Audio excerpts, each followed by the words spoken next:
mag-backflip. Hindi mo kaya mag-backflip? Kahit noon. Talaga ba? Hindi ko kaya. Nakakagulat naman yan. Aray ko! Hindi kaya. Oh! Ayun. Ay! Ayun na, kaya pa.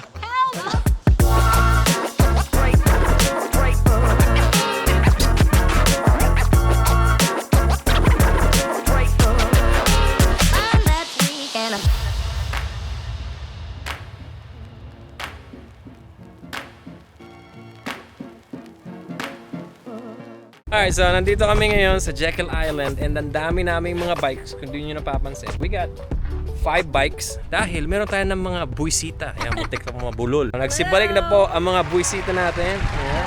Mga ganun, bicep yan. Ganun. Kung naaalala nyo na ito, this is my sister Stephanie. Hi guys! And Alex. And so I got too much sisters now. Mag-unpack tayo ng bike. Ganun. Hindi pala naka-on yung mic ko. Ay, so... Okay lang yan, may mic naman yun. Yeah. Try mo nga, Steph, if you can, yung isang bike. Pakita mo sa kanila kung paano ako nahihirapan. Huwag mo sa akin, friend. Tignan mo lang. Kailangan mo lang i-balance eh. Aray ko! Lumalabas yung mo, muscles mo. Wow. Uy, may ugat sa noo. Wow. Ugat mo sa noo, lumalabas. Oo nga, no, tinan mo yung ugat niya sa noo. Na-choke ako nito kanina, ginanon ako. Akala nyo, madali buhay ano?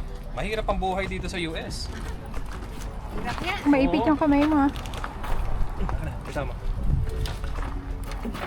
Hoy, isa yung van. Pupukpok kita.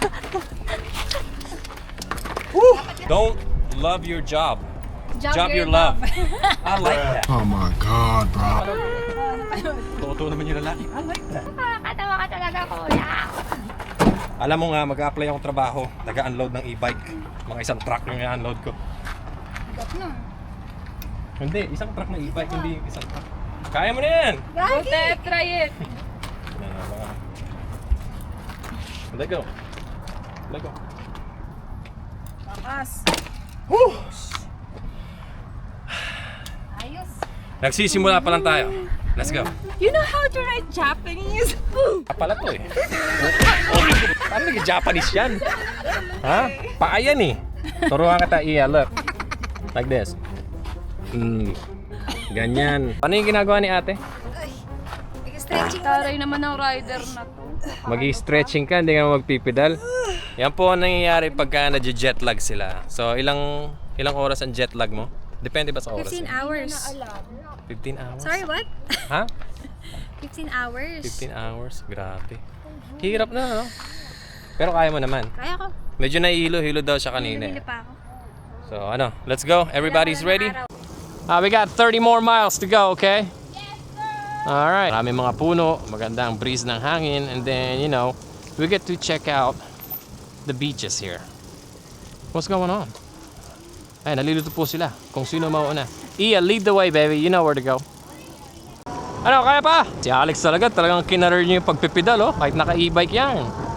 Kailangan ng exercise, syempre. Jet lag yung mga yan, so I can't blame her. Punta natin si Iya kasi medyo malayo-layo na. It's a beautiful day today. 84 degrees Fahrenheit. And ito, I think, yung pinakamainit na weather this year so far. It's beautiful. Mahangin, mainit.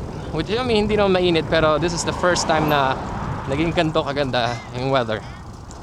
Hello, good morning. Alam mo maganda dyan, pag napagod ka, pwede ka na lang mag-throttle. You just, yeah. Di ba? Kasi maghirapan siya. Exercise nga eh. Alright, let's go.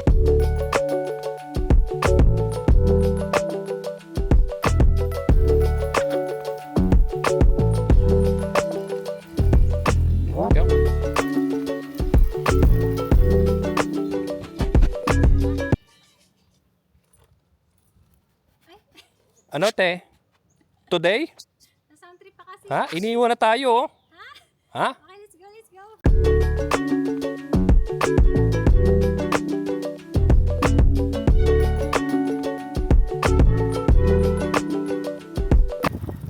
Alright, so that way is the beach.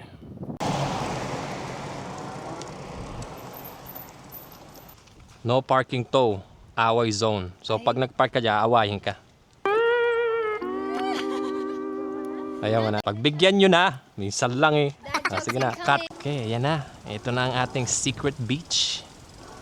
Ang ipinagbabawal na location. Ayan. The water should be nice today. Dapat pala nagdala ako ng fishing pole. Yun no. No pets allowed. So bawal sila dito. Ayan. Nice. Ang ganda ng quality ng sun today. Oh. Beautiful. Look at this.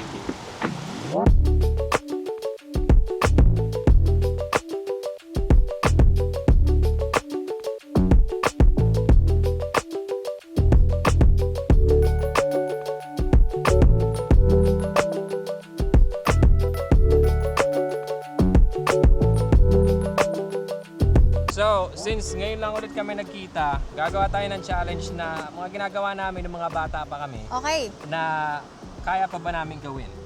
Unang challenge, magbe-bent tumbling tayo. Ben tumbling? Sige. Magka-cartwheel and then magba-backflip. Ay, hindi mo kayo mag-backflip. Hindi mo kayo mag-backflip? Kahit noon. Talaga ba? Hindi ko kaya. Nakakagulat naman yan.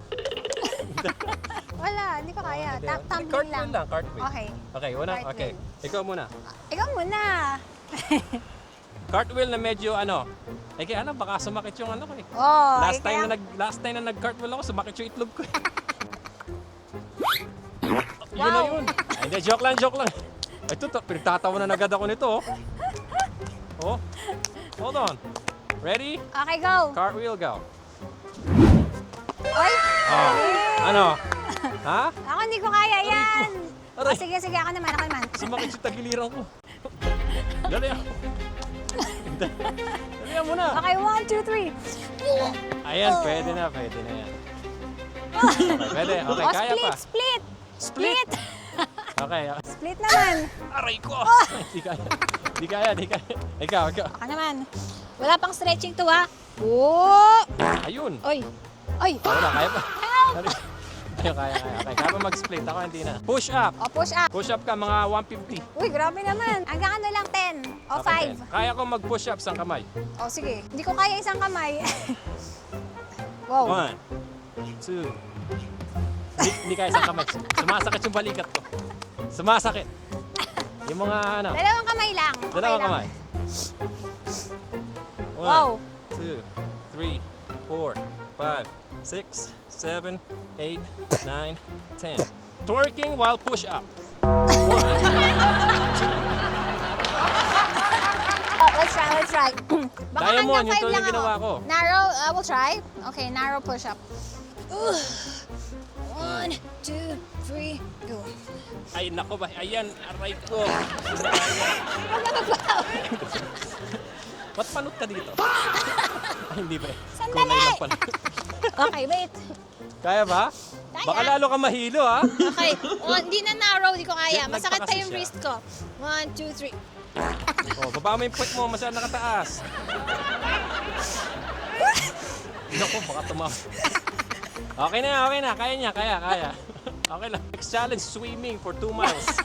Swimming na naka-rubber shoes. Okay na yung challenge niya, at least kaya Okay pa ba? namin. At least kaya pa.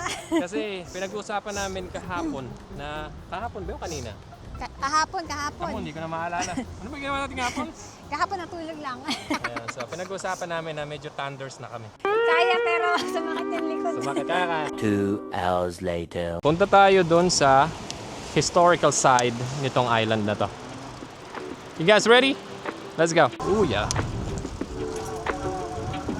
Kaway, para kunyari, mababait tayo. Hello?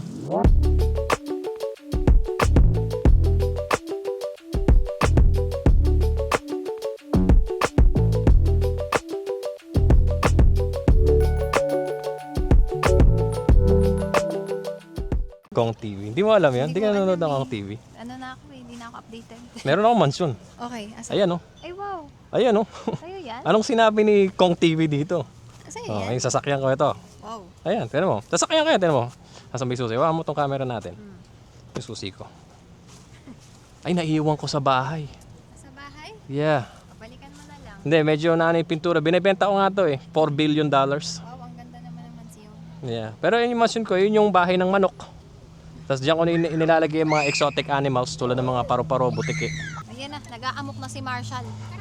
What happened? What happened, buddy? Pag lingon niyang gano'n, nasa may bandang mukha Let me see. Are you crying? Are you scared of the bee? Naku, ayun o. Liga na nga. Let's go to the beach. No. We gotta go.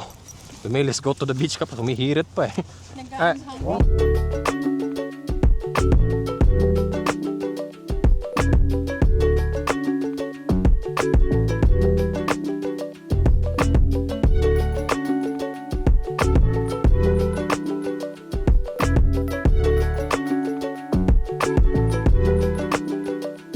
Ano, nawala ang jet lag mo? Oo, nawala naman. Nawala naman, mukhang pagod Nawala ka. naman. Hindi, ano lang, ewan ko ba? Dahil mo kasing kinain eh. Sino yung nangangano sa akin, ha? Parang may bumabati sa akin, mo. Ano sabi sa'yo? Good morning? Mabati sa akin eh, sabi niya. You mother. Alright, so tapos na yung ride and nakalagay na din yung mga bikes dito sa truck. Hindi ko na binideo dahil parang ang sakit panoorin. Alam mo yun, yung hirap na hirap kami maglagay ng mga bikes dito sa truck. So ayan, chill kami dito ni Steph. And then pauwi kami. And like what I said, mamaya maybe mag-fishing kami. And today, ang ganda talaga. 77 degrees daw pero... Ang ganda talaga. Ang ganda ba? Grabe. Ganda. Grabe siya. Ayan na po, nandito kami sa picnic area dahil napagalitan kami. Huwag daw kaming kakain sa sasakyan. Ayan. May ice cream na, may soda pa. Wow, napaka-healthy talaga. Asan na yun? Pagkatapos namin kumain, uwi na. Ate, may package sila. Kala ko naman ang sasabihin. Wala lang. Ano pala? Alam mo, Uwi minsan, na. kapag ka kasi matagal ka hindi nagbablog, nasasabaw ka. Saka mag-workout pa tayo. Wow. Wow! Wow. Mag-workout pa tayo. Wow. On the bread? So mag-workout, yung sirang sasakyan, hindi gumagana, itulak mo. Workout mo na yan. Hindi ka na workout? Kasi maalat kasi parmesan to. Kasi pag maalat, medyo salty talaga. Where's the other cook? Ha? Wala na natatawa sa mga joke ko. Finish na. Wala na. At ayun, at nakauwi na nga ako galing sa pag-fishing. So, kanina ko pa sinasabi mag-fishing, dapat kami nila Stefano at saka ni Alexas. Kaya lang, jet laggers pa rin daw sila. Kaya naman, tumambay na lang sila dito sa bahay and nag-gitarista na lang siya. So, may natutunan siya today. Pakita natin yung talent mo. Tip. Dali mo. Uy. Kaya pala nababad trip yung aso namin. Eh, tinan mo. Kanina ka pa ba tiniterrorize?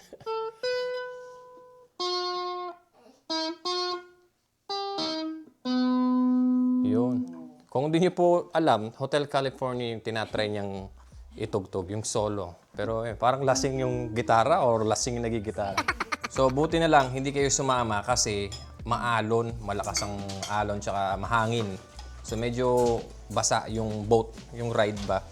So ayun, tumatalbog-talbog ngayon yung yung boat. Pero okay naman, hindi naman ako masyadong gumagano, boink, boink, gano'n. Ayun, nag-fishing ako, then nakahuli ako ng isang isda, trout. Tiningnan ko, tapos binidyo ko, nag-say hi ako, pinakawalan ko. Pinakawalan mo. Oo, syempre, kawawa naman, maliit. Tapos ayun, ang nangyari, ayun nga, naghintay ako ng sunset. Syempre, binidyo ko ulit yung sunset. Tapos, ayun. Ay, medyo gabing-gabi na talaga. Hanggang sa meron akong nakakitang school ng isda. Huli-huli ko. So, naisip ako na umuwi. Ayun, wala na, umuwi na ako. Pagod na ako eh. Kuya, pero bawal din magstay ng like kunyari, pag wala ng araw, bawal ka na din mag-fishing or pwede? Pwede. Pwede nga mag-fishing ng gabi. Oo. Kala ko baka meron siyang curfew. Walang curfew. Wala silang law. Yung mga isda, wala silang batas. Wala, uuwi na kasi mga isda, bawal na. Tulog sila. Kaya ang ginagawa ng... Baka kasi sleeping time na nila, so wala ka. Actually, ang ginagawa ng mga isda, paggabi, tulog sila, di ba? Ang ginagawa, meron tinatawag na activity na... Sleeping. Hindi. Tinatawag nilang gigging. So meron kang, alam mo yung parang... Tutugtog sila. Hindi. Iba yung gigging. Iba yung mga party fish yung mga yun. Meron silang fork. Yung malaking fork. So may ilaw ka sa boat, tapos makikita mo sila natutulog sa isang tabi, tapos tutusukin mo. Tapos lagay mo sa cooler. So harsh. Well, it's actually pretty easy because they die quick.